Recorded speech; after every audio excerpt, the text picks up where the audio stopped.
Hi everyone, welcome back on my channel. If you're new here, my name is Uga. Happy New Year to everyone. I have disappeared for a while because I needed a creative reset. And as I was thinking also about my career, I did spend some time really thinking, reading, doing, all these introspective things that I like to do as a nerdy person. And I came up with the definition of why is it that the clients keep coming back to me in my work, which is advisory, for those of you who don't know, strategic advisory. And I can summarize it in the quality standard. I'm very skillful. They know whatever they get will be amazing quality, and that just relaxes them. Second thing is that I'm really insightful. I'm able to read the situation, I'm able to read the room, I'm able to just think about so many various data points and incorporate all of that to come up with insights of, because this is happening, because this happened in the past, and because this person reacted this way, this is the best way forward. And then I also show restraint. This is something that a lot of people do not know about me, unless they really get super close, is that I don't feel the need to hear my voice in a room. I'm so confident and so private that when I speak, people listen. But it's because it's measured. There's no word diarrhea in a boardroom. So I was thinking about that, and it's really helping me in my career and whatever. But I thought I should apply the same to my YouTube channel. I'm really not inspired by everything I see on YouTube and Instagram and TikTok and whatever. I don't have TikTok, but I just see that, some videos make it to Instagram like 5 weeks later or something. I'm not inspired by any of that, not at all. So I thought, let me do something that I want to watch. And then I thought, what is my defining characteristic besides what I just described as being successful is I'm busy.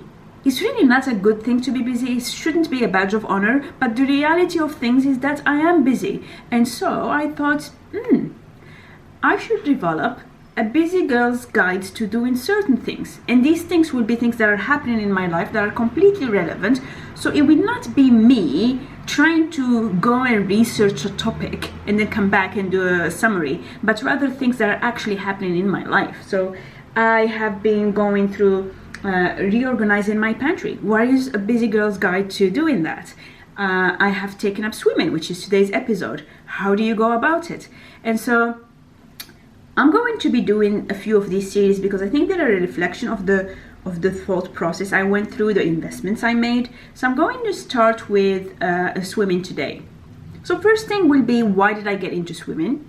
Then how I went about it. And I think the most important part is what you need, what you don't need, and the mistakes I made, because I'm happy to be able to, do trial and error, but it's good to synthesize the outcomes. First, why did I get into swimming? I used to swim when I was a child. I learned maybe 30 years ago and didn't really take it again. I didn't really swim that much. I mean, I could float, but it's not something that I used for recreation or for working out. Then last year I had a hip injury. It took quite a lot of work, etc. But the outcome was that a few months ago I decided I need to get back in shape, but I want to do it in a way that is kind to my body, that is not traumatizing, while I'm still working with certain quirks and certain, niggles in my body. Swimming is non-traumatizing for the body. You never come out having something completely sore or finding a random bruise or things like that. It's very easy on the joints, it elongates the muscles, and it's quite relaxing because being busy means that my brain does not stop. When I'm in the water, I am not looking at a phone. Sometimes if you're in a treadmill, we even have some people, obviously they get told off by the gym instructor, but some people still bring their phone to a class. But in a pool, it's very difficult to be playing on your phone. So you have to focus because you don't want to drown and you're immersed in water. So I do feel that it's a good brain cleanse. So that's how I decided to go about swimming. Now, keeping in mind that I did not swim in 2 decades and I had an injury that I was recovering from, I thought, you know what, I need to get a swimming coach. And that's the first thing. So do you need a swim coach? Yes or not? And by the way, I'm going to try to avoid the consultant answer of it depends, because you know that's the joker that all the consultants use. So I'm not going to do that. I'm going to go straight into the different cases. If you are confident in water, you don't need a coach. If you are able to build up your technique by looking at various websites, go for it. YouTube, there is something like GTN. It's a triathlon network, but actually they have very good videos on how to improve your swim stroke. You have Sami Kasbeti, who also I think is part of that GTN, or something like that. I will post 2 or 3 YouTube channels that I have watched to help with technique, because I feel that, at least for me, I need to understand certain things scientifically and I need to see them repeated, and sometimes it takes 3 weeks for something to sink in, just because. So there are definitely free resources out there. When I say swim instructor, it doesn't have to be necessarily somebody that you pay. It could also be a good friend who's really good at swimming. It's the same when I remember once I was thinking about going to the gym and doing certain things. I am definitely going to enlist my best friend who's really, really good at all these gym thingies. So it doesn't have to be a trained instructor. It doesn't have to be someone you pay. Of course, I'm going to bribe my friend with some cookies, but you know. The reason why having an instructor really matters is because when you're swimming, you can't see what you're doing. So it helps to have somebody look and see, maybe you're overstretching, or maybe you're turning in a weird way, or sometimes it even helps to have somebody videotape you in case that is allowed in the pool where you're at. Or for example, my instructor, I gave him permission to record me, so he did that, and that was really good. Then you need a pool. I happen to have a relatively affordable membership to a gym or a chain of gyms through my work, so I only pay a decent amount, and so I didn't feel the need to go and look for other pools. But because I like researching stuff, I still looked at other options. So there were there are community centers. I managed to find a community center, and so I could go there. I found that you could get a pass, at least in London, in the UK, you could get a pass, a national pass, and you could have access to various places.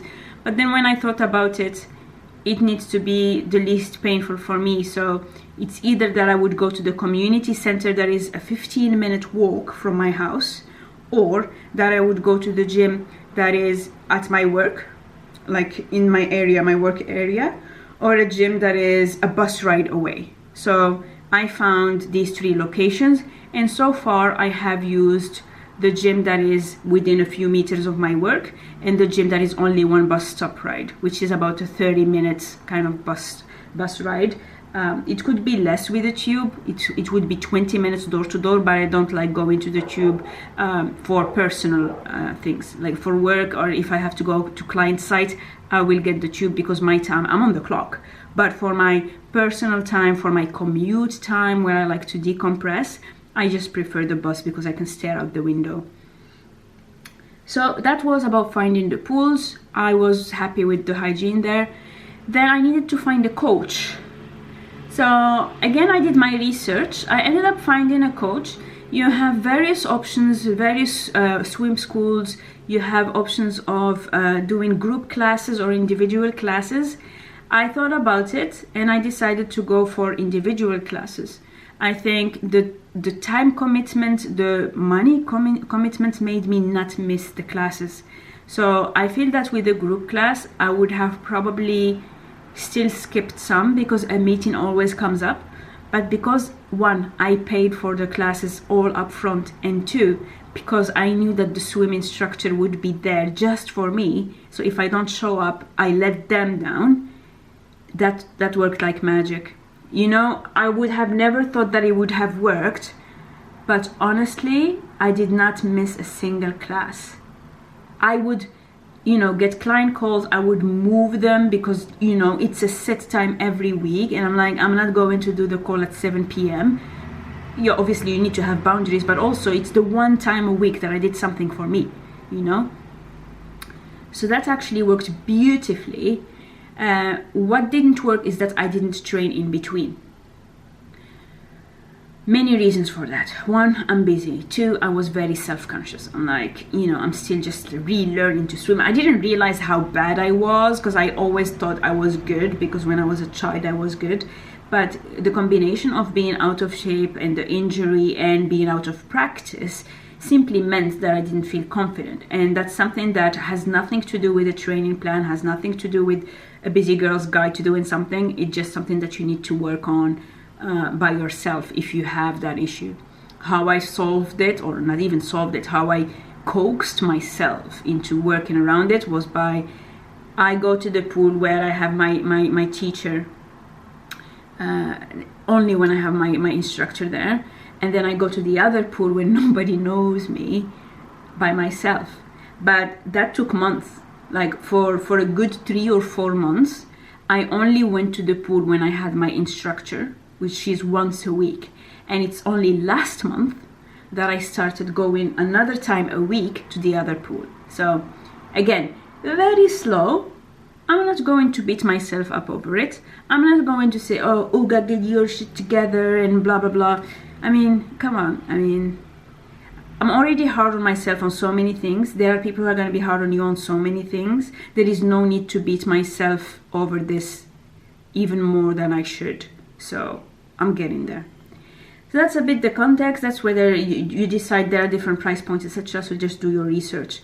Location, coaching, then what you need to have for the gear. And that's where I did the most trial and error, and that's where I made most mistakes, and why I eventually decided to even do this video. So at the base of it, do you need a swim bag? You do not need a swim bag. Any mesh bag, any tote bag, your existing gym bag will do. So that was not a very good purchase. So don't do that. Second thing is you need a swimsuit. Honestly, I've been swimming for months now. I only needed one swimsuit. Mine is from Speedo. There are 2 brands that I know, Speedo and Arena. I'm sure there are other brands that you can use when you are in other countries. There are some brands that are more known whenever you're doing other disciplines like triathlon or something like that. I know that a lot of people use TYR, but this is my Speedo. It's just a one piece. It's black, as basic as it gets, with a white logo. It has relatively good coverage, and that's it. This thing, I've been wearing it every week, just rinsing it every now and then, washing it with soapy water, and it's still holding on. So I'm not going to invest in another swimsuit. Maybe in a few more months I will buy another one. Obviously, by all means, if you want to go more often, or if you feel like you get motivated by having more gear, go for it. But it was one area where investing in a good swimsuit just worked for me. An area where I had a lot of trial and error is swim goggles, and that's one where honestly it's very difficult to get it right. So here is what happened. I wanted to start swimming, so I went to my storage unit and I went and looked for whatever equipment I had. I found these Speedo goggles and realized that they were 8 years old, and not, like, they let all the water in. I only kept them because for documentation, so that I'm gonna post this video. So yeah, 8 years old or 9 years old. The swim cap that I had was also from Morocco, from a store called Decathlon, and it was unbelievably tight on my head. Like, I can wear it right now because I have my hair in a braid, and I will get to all the issues with hair later on, especially with black hair. But I'm wearing it now for 10 seconds. I already have a headache. So first issue was that swim caps give me a headache, splitting headache, and I'm prone to migraines. And yeah, this thing was leaky. So I did some googling, and then I ended up buying these. So these are really fancy. They're from Arena, you know, that very fancy Italian brand. They're mirrored and they're like high performance, blah, blah, blah. And then I realized after fact that you have two types of active communities who comment and review products. You have the triathletes and you have the parents. So actually normal people who go to the pool don't bother commenting and rating on things. So I didn't realize that actually this was really high performance. You know, it has UV protection, so it's actually meant for open water. It has this mirrored finish. So technically this is if you go for a triathlon. It was so dark I couldn't see much in the pool. So that was a no-go. I kept it because I'm thinking maybe in a year or two I might do a triathlon. It would be probably just a sprint. I'm not doing a full distance, but it might be a nice challenge to have because I already bought them anyway. So I went ahead and I bought the same pair, this time with no dark lenses, so that I actually am able to see in the water, with no mirror effect, because you know there is no shine in the indoor pool, etc, etc. And this actually served me well for a few months, so I really liked that. The issue I had was I used to go and swim directly from work, so I would sometimes have, most of the time I would have some makeup on, and makeup would rub on these. That's why they look so grubby and ugh. But anyway, they work. I would say it's an 8 out of 10. Quite expensive, but an 8 out of 10. Then, after several months, I decided to buy these. These are the Biofuse Comfort. So first thing, I keep them in the case because I don't want them to get scratched, you know. Again, it's one of those things you end up learning after fact. These are bigger. They have bigger lenses. They have a softer grip. I can see a lot more. And yeah, they're just more comfortable. And I think they were less expensive than the ones I had. So that's why I didn't mention the names of the ones I had earlier. But these ones are Speedo, Fitness, Futura, Biofuse, Flexi Seal for women. They also have a UV protection up to 400. So technically I could wear these outdoors, but they don't really have any mirroring. They're not darkened. And they have a wide view. I realized that I actually didn't like not being able to see sideways, etc. So these are the ones that I would recommend. I read lots of reviews. I took like half an hour to eventually buy it, and then I got it. By the way, if you're allergic to latex, these are latex free. So just putting it out there. Something you don't need is these Arena earplugs. I bought them at the very beginning, and then I still didn't figure out how to put them on. But also, most importantly, I realized that because the only times I went swimming was to get my swimming instruction, I didn't need earplugs because I needed to hear what the coach was saying. I might end up using them in the future, or if I go in open water swimming, etc, etc, but I still didn't figure out how to use them, and it's been months, so I would really not buy earplugs. Two things I bought that I didn't need to buy, and then I finished the video, are sandals. You absolutely need flip-flops. Like, pools are filthy, showers are filthy, but you don't need swim-specific flip-flops. Get whatever you need. So I got these. They were discounted, but still, like, they didn't make a difference. An item you don't need is such a watch. I bought this Casio Baby G. It's white, it's waterproof, it has a light and whatever. But what I found out was I don't use it as a sports person would, because I know that people typically have these watches so that they can, you know, start, you know, a timer and then see how much they improve and whatever. I found that in the pools that I go to, there is always a clock. And I'm never fast enough to fiddle with this to make it work and switch between modes. So maybe it's a watch issue, or maybe it's a me issue, but I just found that staring at a big clock works just as fine. So this, while I still wear it, I don't think this is really great. So we covered swimsuit, we covered goggles, we covered earplugs or unnecessary items. Let's go into the saga of my swim caps. So, like I said, nearly a decade old swim cap that gave me a headache. So I didn't use that. I went ahead and I bought a larger one from Arena. This was the largest size. And I wore it a few times, but it also gave me a horrible, horrible headache. Now, if you have short hair, if you have thin hair, this might not be an issue. But for me, that was a big deal. So I only wore it a few weeks, but then I had to go get something else.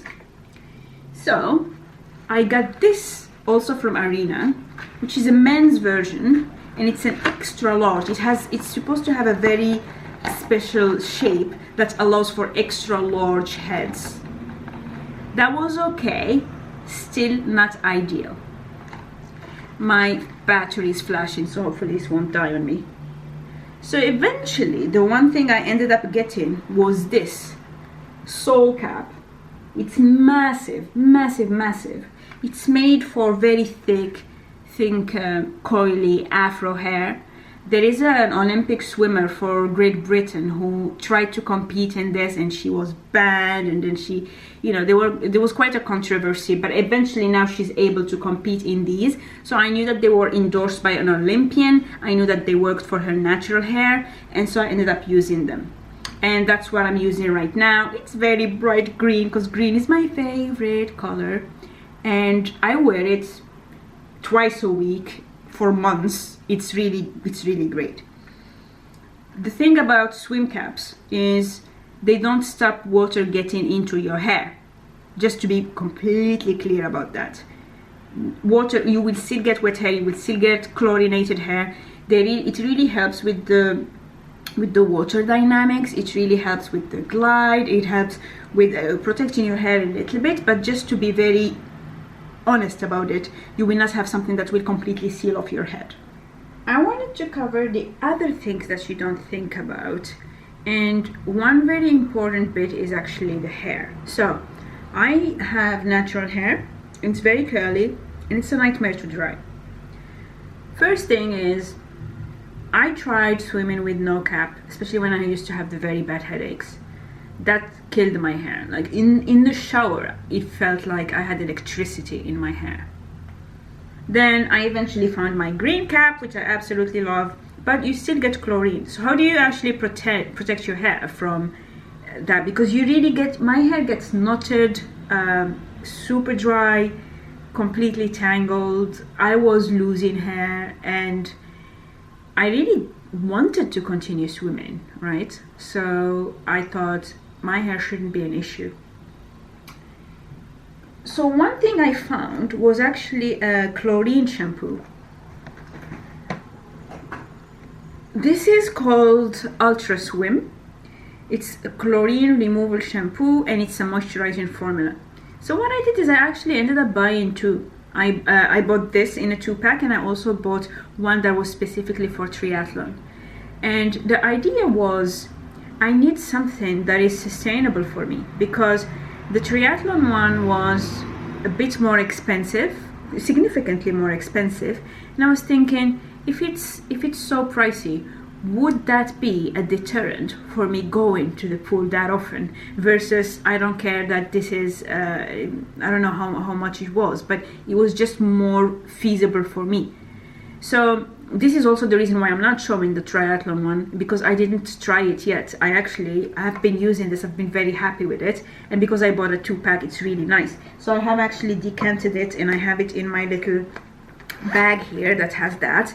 I don't worry about how much I use in my hair, and it really helps. My hair doesn't knot as much as it used to when I didn't use an anti-chlorine shampoo. So that's the first thing. So now what do I do when I go swimming? First, I shower. Make sure that I saturate my hair with water. You also have the option to use conditioner before. You can use a product called Swim Cap. This is by Philip Kingsley, and it was developed for the US Synchronized team.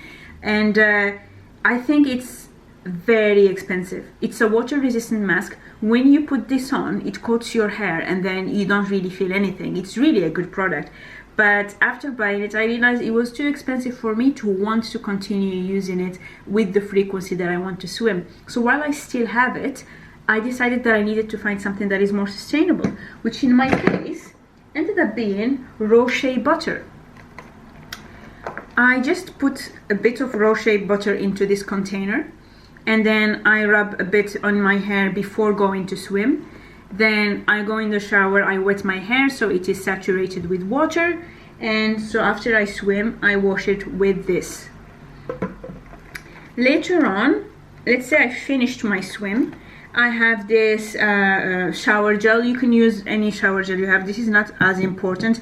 I happen to have a very sensitive skin. I have atopic skin, and I can sometimes get eczema flare-ups, etc. So I have to be careful, but this has nothing to do with swimming. I found a conditioner that is for kids, actually. It's from a brand called Cantu that is very affordable for me, at least. And so I found that this thing really helps. So sometimes if I have time, I will put it in my hair and just detangle my hair in the shower quickly. Sometimes I don't have as much time, in which case I just use this thing, Cantu Leave-In Conditioner Repair Cream. Again, this is something that is affordable because I bought it on sale. And so I'm not really looking at how much I'm using. I'm just using enough for my hair to feel soft. And that's what I've been doing when the weather was good. And then we got to cold weather, and I was no longer able to just go out with my wet hair and just, you know, flounce my curls and have everybody stare at me in the streets. It was really just not feasible. So what I found was I can also use shea butter again. And in this case, when I'm at the gym, after I have finished and I showered, we have these, in my gym we happen to have these hair dryers. So I just put the hair dryer on the shea butter for a few seconds, and it melts, becomes a liquid, and I use it. If you don't have a hair dryer, you can still use it as a pomade and just kind of heat it in your palms, and it works. So that's what I did, and it's really good because then I dry my hair. And then I bought this, it's a satin lined cap. This is from, I think, Black Media something. I think it's a black owned company. Black Sunrise, sorry, it's Black Sunrise. It looks like a cap, but it has this vegan satin inside. And after I washed my hair and blah blah blah and tried to dry it and put shea butter, I just put this thing here, and I'm all cozy. And then a cold head is no longer an excuse for me to not go out. And actually you can wear it various ways, and you could have your curls pop out, etc. So I really liked this finding. Then I wanted to share two more things before my battery completely dies that I only added after fact. So one is a water bottle.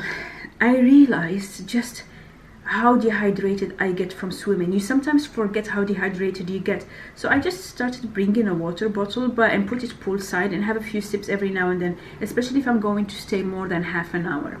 And then the thing that I bought about several months in, only like 2 weeks ago, is this thing called a pool kick. So normally you have a kickboard for when you swim like this, then to do your drills, or like this to do your drills. And then you have something called a pool buoy, which is something you put between your legs, for example, just to help you do some arm drills, for instance. This is a combination of the two, which is why it's called a pool kick. I have this one from Arena. It's very bright yellow so that nobody takes it, but also because the bright yellow was on deep discount. And I also wrote a few things on it just to remind people that it's mine. I called it actually Pedro, so you know, it's just a funny thing in the pool. You don't have to do that. I think some pools already will have some of the equipment there that you could borrow if they have an aqua class or something. But I just thought, you know, I've been swimming for several months now. I know that I'm serious. I know that I'm past the 21 iterations for it to become a habit. So I can finally invest in a 15-pound pool kick, right? Recap of everything. To get into swimming, you don't really need that much equipment. Obviously, you have to do your research, find a pool that works for you logistically. I think everything is about, can you do it in terms of sustainability long term. So logistics are important.